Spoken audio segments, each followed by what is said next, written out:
لیکن قربان جائیے جو پہلی وحی نازل ہوتی ہے وہ بڑی قابل غور ہے کہ اس میں نہ تو بظاہر عقیدہ توحید کی بات کی گئی، نہ اس میں عورتوں کے حقوق کی بات کی گئی، نہ اس کے اندر بظاہر غلاموں کی بات کی گئی، بلکہ جو پہلی وحی نازل ہوئی ہے اس میں کہا یہ گیا کہ اقرا، پڑھو، اقرا بسم ربک الذی خلق، اپنے رب کے نام سے پڑھو جس نے پیدا کیا ہے۔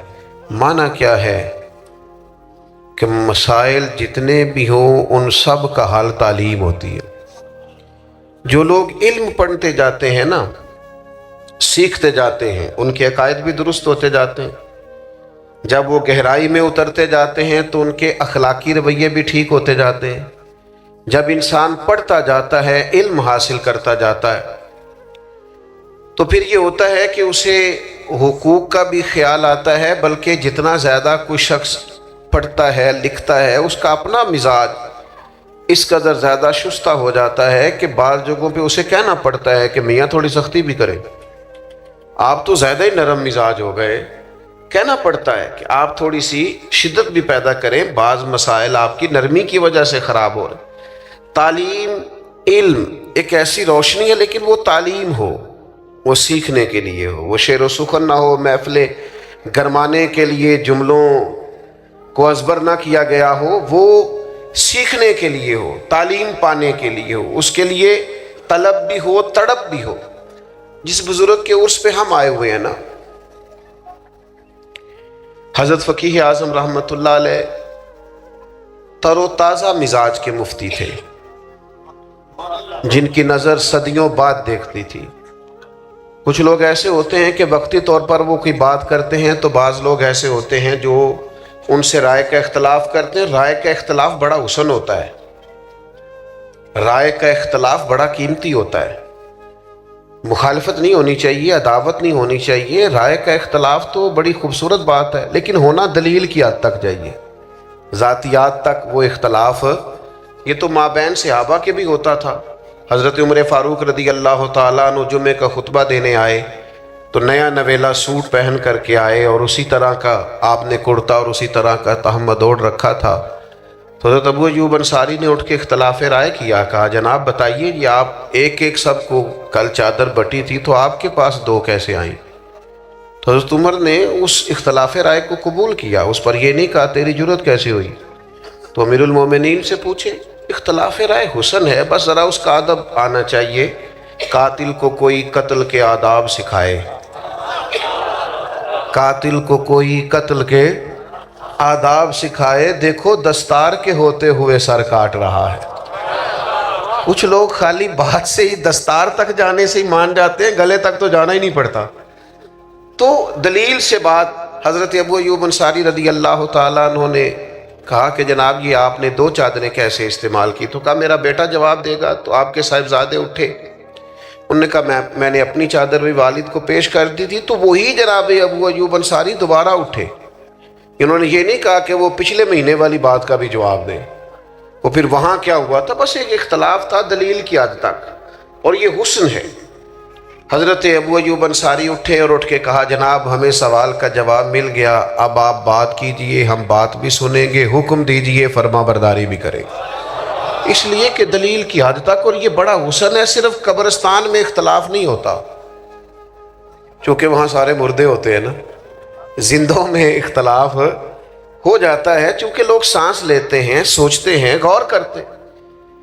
تو تعلیم کا مقصد جستجو ہو، تعلیم کا مقصد یہ ہو کہ آپ کسی جگہ رائے رکھتے ہوں، آپ نے کسی بات کو سمجھا ہو۔ بلکہ ہمارے ایک بزرگ فرمایا کرتے تھے تعلیم کا مقصد یہ ہے کہ آپ استاد پیر والے ہوں، آپ نے کسی سے سیکھ رکھا ہو، سمجھ رکھا ہو۔ تو تعلیم مسائل کا حل ہے، علم مسائل کا حل ہے۔ پڑھنا، سیکھنا، لکھنا، غور کرنا، تفکر کرنا، اور پھر کسی سے اصلاح لینا، تربیت لینا، اس سے مسائل ختم۔ بعض اوقات نا مسائل زیادہ ہوتے ہیں، حل ایک ہی ہوتا ہے۔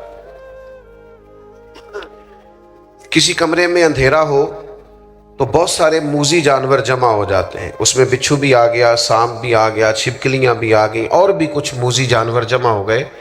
تو آپ اگر اندھیرے میں ان جانوروں کو مارنا چاہیں گے تو ہو سکتا ہے وہ آپ کو تکلیف دیں، ڈنگ مار دیں، اور یہ بھی ہو سکتا ہے کہ آپ سے پکڑے ہی نہ جائیں۔ آپ کیسے پکڑیں گے؟ اندھیرا ہے، آپ اندھیرے میں تو ٹامک ٹوئیاں ماریں گے، کیسے ان کو قتل کریں گے؟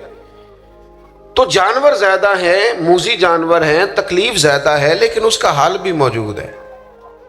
آپ ان کو مارنے کی کوشش نہ کریں، آپ اس طرح کریں، کمرے میں روشنی کریں۔ آپ کمرے میں روشنی کر دیں، آپ کو جانور مارنے ہی نہیں پڑیں گے، وہ ویسے ہی بھاگ جائیں گے۔ چھپکلی دیوار پہ چڑھ جائے گی اور سانپ اپنا رستہ لے جائے گا اور بچھو دوڑتا نظر آئے گا۔ یہ تو اندھیرے کی وجہ سے جمع ہوئے۔ آج بھی جتنے مسائل ہیں وہ پاکستان میں ہیں یا امت مسلمہ کے مسائل، ان سب کی بنیادی وجہ یہ ہے کہ لوگ دینی تعلیم سے دور ہیں۔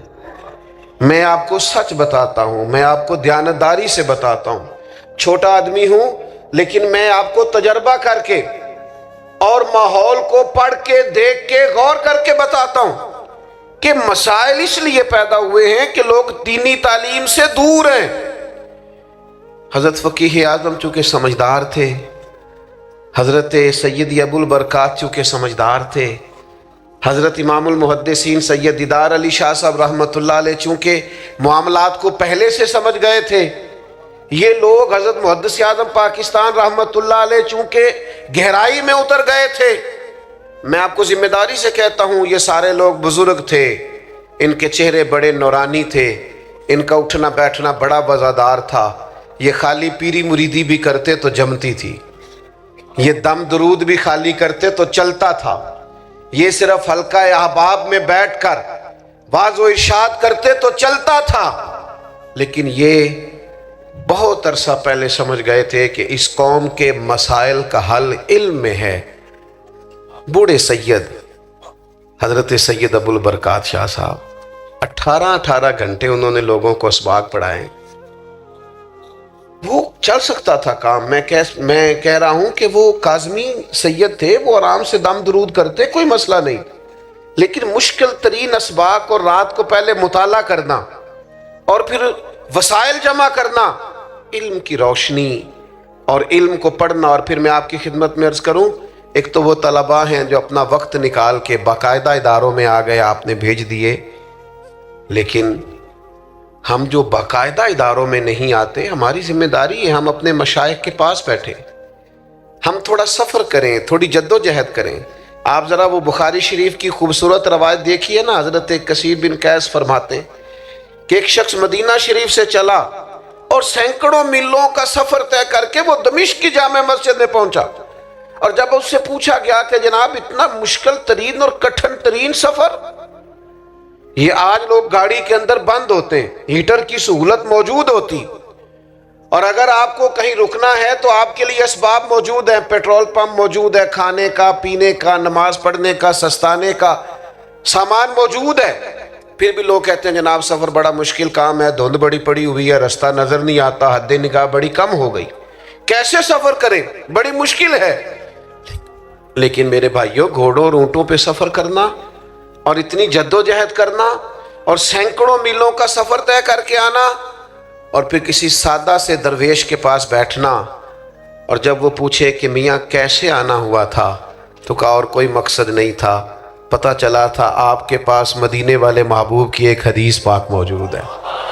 اچھا یہ چسکا ہے اگر لگ جائے تو، یہ بھی چسکا ہے اگر نہیں سمجھ آئی آپ کو بات، یہ بھی، یہ پورا مزہ ہے حدیث ڈھونڈنے جانے کا۔ آپ یقین کریں یہ پورا مزہ ہے تفسیر قرآن کو سمجھنے کا کہ یہ آیت مجھے سمجھ میں نہیں آ رہا، میں نے شان نزول بھی دیکھا ہے، چند کتابیں بھی دیکھی ہیں، 10 15 20 اساتذہ کو فون کرنا، یہ بھی پورا مزہ ہے، پر شرط یہ ہے کہ یہ لگ جائے تو۔ یہ بھی ایک پورا ذائقہ ہے، لگ گیا تھا نا امام مسلم کو۔ لوگ کہتے ہیں کھجوریں کھاتے کھاتے اللہ کے حضور حاضر ہو گئے، میں نے کہا کھجوریں تو عام بیٹھ کے کھائیں تو اتنی کھائی نہیں جاتی۔ اصل مسئلہ یہ تھا کہ کتاب کی ورق گردانی کرنا اور اس کو ڈھونڈنا کہ میرے نبی کریم نے اس موقع پر کیا فرمایا ہے۔ یہ ذائقہ بھی اگر کبھی لگ جائے نا، یہ صورت بھی اگر کبھی بن جائے تو یہ بڑا مزہ دیتی ہے۔ اس کا بھی ایک اپنا لطف ہے، ایک اپنا ذائقہ۔ حضرت معاذ بن جبل رضی اللہ تعالیٰ عنہ بیان فرماتے ہیں، کہتے میں نے درجنوں لوگ ایسے دیکھے ہیں جو حضور کی بارگاہ میں بیٹھے ہوتے تھے تو یوں لگتا تھا جیسے جھولیاں پھیلا رکھی، ان کی نظریں جھکی ہوتی تھیں ایسے گویا سروں پہ پرندے بیٹھے ہیں، لیکن ان کی ہوش اتنے سلامت ہوتے تھے کہ ایک ایک بات محبوب کی محفوظ کیے جاتے۔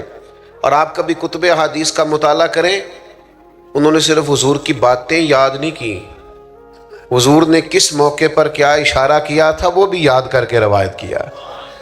اگر محبوب نے کہیں 2 انگلیاں جوڑ کے دکھائی ہیں تو ہر روایت میں ان کی 2 انگلیاں جڑی ہوئی نظر آتی ہیں۔ یہ بھی ایک ذائقہ ہے، ایک لطف ہے۔ ہمارا یہ مسئلہ بن گیا ہے کہ ہم نہ یہ والا ذوق نہیں پیدا کرتے، یہ والی تو ہم نے کچھ ایسے بزرگ دیکھے اپنی زندگی میں جنہوں نے بہت علماء کی تقریریں سنی، لیکن اس طرح کر کے سنی کہ جس محفل میں گئے کاغذ قلم ساتھ لے گئے، حضرت نے آج کیا بیان کیا اس کو نوٹ کیا، ان کے پاس ذخیرے جمع ہو جاتے تھے۔ وہ سن کے بعض لوگوں کی قوت سماعت بڑی اچھی ہوتی، سن کے جلدی یاد کر لیں، سن کے انہوں نے بڑی ساری باتیں اپنی تربیت کے لیے اپنی، اور پھر اس طرح بھی ہوا کہ ان سننے والوں میں سے بہت سارے صوفی تیار ہوئے۔ میں درجنوں ایسے لوگوں کو جانتا ہوں انہوں نے باقاعدہ نصاب تو نہیں پڑھا، لیکن کسی شیخ کی صحبت اٹھائی ہے تو بہترین کر کے اٹھائی، زبردست کر کے اٹھائی ہے، اس کے نقوش نظر آتے ہیں باقاعدہ۔ تو یہ ذوق جو ہے نا تھوڑا سا علم کا شوق، آج بڑا گھٹن والا ماحول ہو گیا ہے، ہر بات پہ اعتراض، ہر بات پہ شکوہ۔ آپ تو ماشاءاللہ اہل محبت ہیں اور یہاں ایک خانقاہ پہ تشریف فرما ہیں، لیکن جب دنیا سے اٹھ کے ہم ایسے ہی جگہوں پہ جا کے بیٹھتے ہیں نا جو کہیں وابستہ نہیں، جو دور بیٹھے ہوئے ہیں اور جن کے مزاج میں تنقید ہے، تو ہم جب ان کی باتیں غور سے سنتے ہیں نا کہ بہت امیر آدمی ہے لیکن اس کا خیال یہ ہے کہ یار یہ مولوی کچھ بھی نہیں کر رہے، یہ بس بعض معاملات میں ان کا خیال ہوتا ہے کہ بوجھ ہی بنے ہوئے ہیں، تو جب ان لوگوں کی ساری باتیں غور سے سنتے ہیں تو محسوس ہوتا ہے بیچارے کسی پراپوگنڈے کا شکار ہیں، کسی نے وہم میں ڈال دیا ہے۔ ظاہر ہے کوئی بندہ بھی اس وقت چھوٹا نظر آتا ہے جب اسے دور سے دیکھا جائے یا غرور سے دیکھا جائے، وہ کبھی قریب آتے نہیں، بیٹھتے نہیں، چیزوں کو سمجھتے نہیں، معاملات پر غور نہیں کرتے، تو وہ دور بیٹھ کر پراپوگنڈا کرتے ہیں۔ عزیز دوستو، جب ہمارا مزاج علمی ہوگا، ہم چیزوں کو سمجھیں گے، اخلاقیات کے تعلق سے ہمارے پاس نصاب موجود ہوگا، ہمیں ان ساری باتوں کا پتہ ہوگا جو نبی پاک علیہ السلام نے ہماری تربیت کے لیے بیان فرمائی، اور ہم ان کا شوق رکھتے ہوں گے، اور پھر ہمارے پاس وہ ذخیرہ اس طرح موجود ہوگا کہ ہماری عملی زندگی میں بھی وہ نافذ ہوگا، تو آپ یقین کریں بہت سارے پراپوگنڈے خود بخود ختم ہو جائیں گے، بہت ساری چیزیں خود بخود ختم ہو جائیں گی۔ ایک وکیل صاحب سے ایک دفعہ کسی نشست میں ملاقات ہو گئی تو وہ کہنے لگے کہ آپ لوگوں نے نا لوگوں کو قبر پرست بنا دیا ہے۔ میں نے تسلی سے ان کی بات سنی، میں نے کہا میں اس حوصلے سے آپ کے سارے تانے برداشت کروں گا کہ پھر مجھے بھی آپ موقع دیں گے۔ تو انہوں نے خیر مجھے موقع دیا، تو پرانے آدمی تھے، پڑھے لکھے تھے اور عمرانیات کے ساتھ اچھی دلچسپی رکھتے تھے، تو میں نے ان سے کہا کہ صاحب آپ کی بات میں نے بڑے غور سے سنی، تو ویسے کس عالم کو آپ نے قبر پہ سجدہ کرتے دیکھا، اس کا نام بتائیں، چلیں کوئی آپ کوئی مثال ایک دو۔ کہنے لگے جی بہت سارے لوگ ہم نے وہاں آتے جاتے دیکھے۔ میں نے کہا ان پڑھ آدمی تو کسی بھی قوم کا ہو وہ کبھی دلیل نہیں ہوتا، تو کبھی دلیل نہیں ہے نا، ان پڑھ آدمی نے کوئی غلطی کر لی تو آپ اسے دلیل بنائیں گے، وہ ہم سے ویسے بھی، اور پھر ابتلا سے حکم بھی نہیں بدلتا، میں بھی اگر کوئی غلطی کروں تو میری ذاتی غلطی ہے، وہ کو میرے نظریے نے، میرے عقیدے نے، میری جماعت نے تھوڑی مجھ سے کہا ہے، ابتلا سے حکم تھوڑی بدلتے ہیں، تو ہو جاتا ہے۔ تو مجھے کہنے لگے پھر آپ لوگوں کا نصاب کیا؟ میں نے کہا یہ بالکل آخر میں بتائیں گے آپ کو، پہلے آپ یہ بتائیں کہ آپ نے اتنی سخت بات کی کہ ہم معاذ اللہ قبر پرست ہیں، یعنی ایک مومن کو آپ نے کافر ہی کہہ دیا، تو آپ کو بھی تو کوئی دلیل پیش کرنا چاہیے تھے نا، اس پر اتنی سخت بات آپ نے کی، آپ کو اس پر دلیل دینی چاہیے، خاموش ہو گئے۔ تو پھر میں نے ان سے کہا کہ آپ نصاب پڑھیے، ہمارے بزرگوں کو پڑھیے، اور آپ زیادہ نہیں تھوڑا پڑھیے، آپ جس نے کہیں کوئی خلاصہ آپ کو نظر آ جائے وہ پڑھیے. آپ اعلیٰ حضرت بریلوی کو نہیں پورا پڑھ سکتے تو پروفیسر ڈاکٹر مسعود احمد صاحب کو پڑھیے، جنہوں نے ان پہ لکھا ہے. ایک بزرگ تھے، اور کیا بزرگ تھے وہ بھی، کیا ہستی تھی. ان کی زیارت کرنے سے محسوس ہوتا تھا کہ کیا بات. اور کمال لکھا انہوں نے فاضل بریلوی پہ، اور لوگوں کو ریسرچ پہ لگایا. 20 لوگوں نے ان کی نگرانی میں پی ایچ ڈیز کے مقالہ جات لکھے. عام دام برسر مطلب یہ یہاں کا عنوان نہیں. تو میں نے انہیں ایک حوالہ پیش کیا اعلیٰ حضرت رحمۃ اللہ علیہ کا، جس میں فاضل بریلوی کہتے ہیں کہ کسی بھی قبر پہ جاؤ تو 4 ہاتھ دور کھڑے ہو کے، مزار سے 4 ہاتھ، آپ کی توجہ ہے میری بات پر، مزار سے 4 ہاتھ.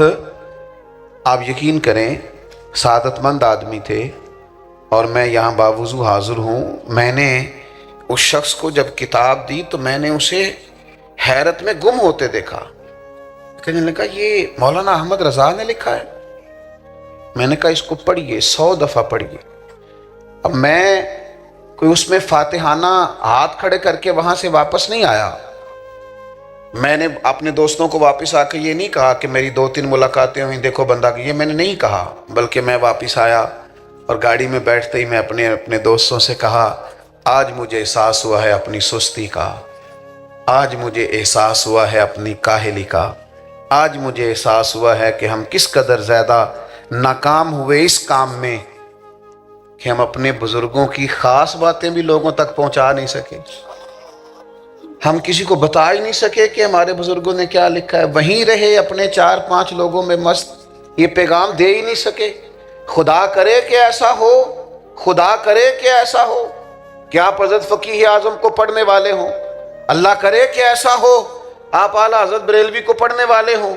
لیکن میں بڑی ذمہ داری سے کہتا ہوں، اتنی مشقتیں زندگی بھر جن لوگوں نے کی، ان سے خالص پیار رکھنے والوں نے بھی پیار تو کیا اور خالص کیا، لیکن جو اصل مشن تھا اس مشن پر چل نہیں سکے، توجہ نہیں کی، غور نہیں کی.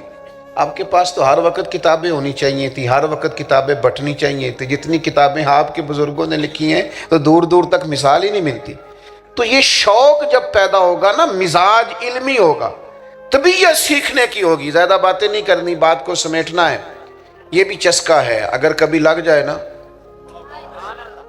سرکار کی حدیث پاک پڑھنے کا، سننے کا. یہ بھی حضرت عبداللہ ابن عباس کو حضور نے دعا دی تھی نا کہ اللہ تعالیٰ تجھے دین کی فقاہت عطا کرے.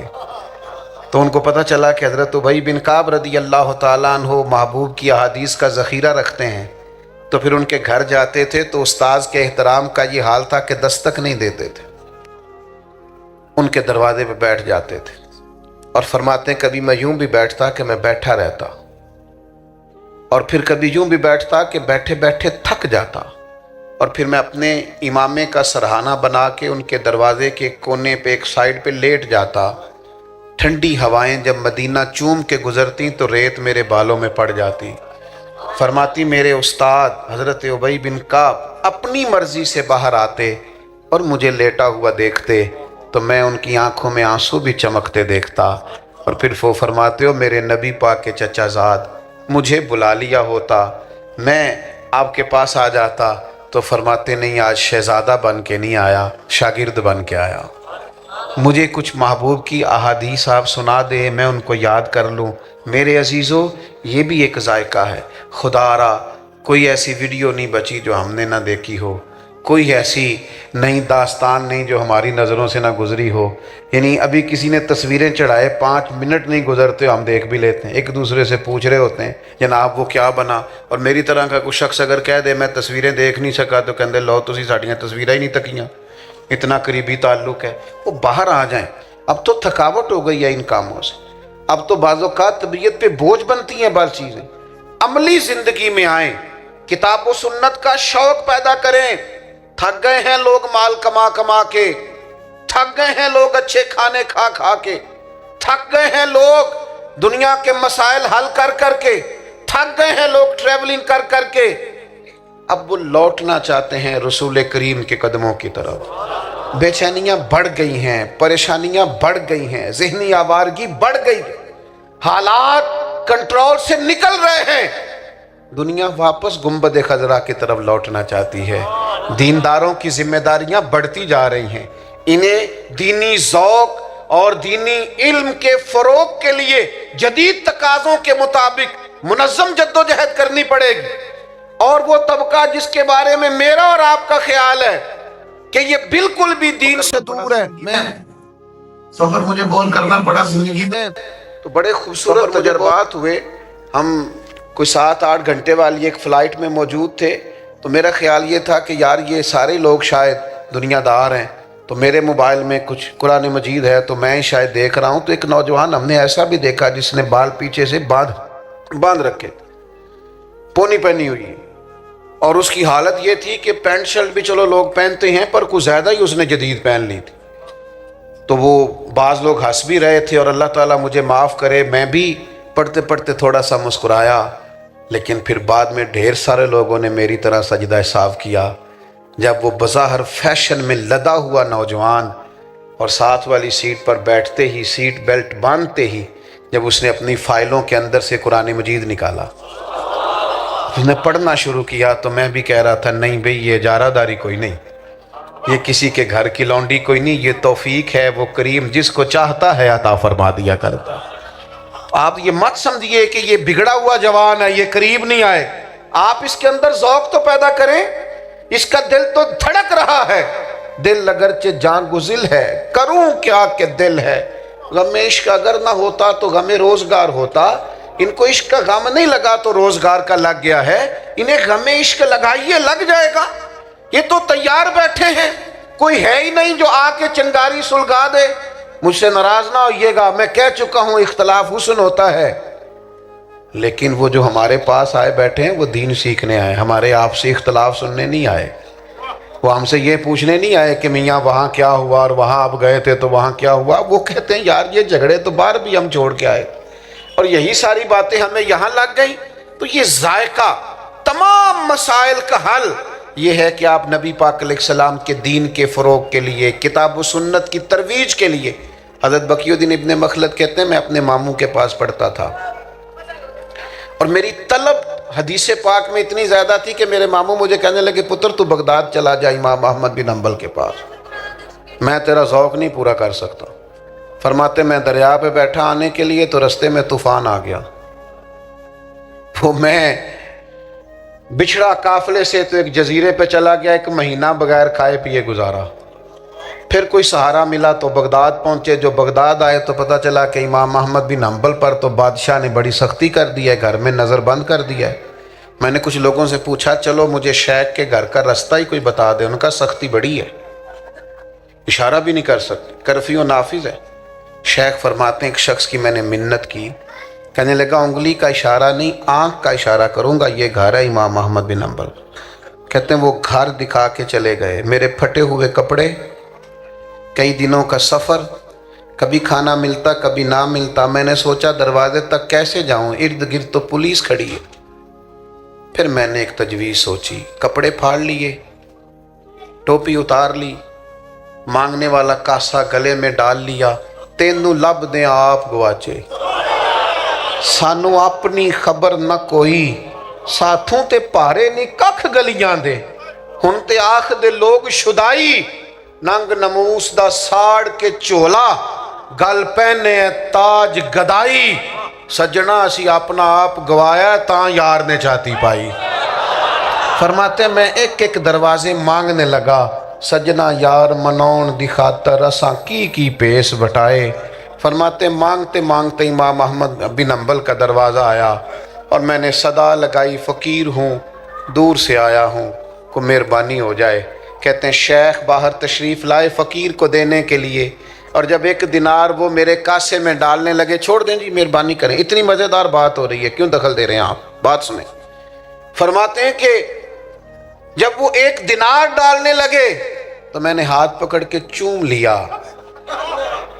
اور پھر میرے آنسو جو بہے تو میں نے کہا میں وہ والا فقیر نہیں جو پیسے لینے آیا ہوں، میرے پھٹے ہوئے کپڑے دیکھیں، میں روز فقیر بن کے آیا کروں گا، آپ محمد عربی کی چند حدیثیں سنا دیا کریں۔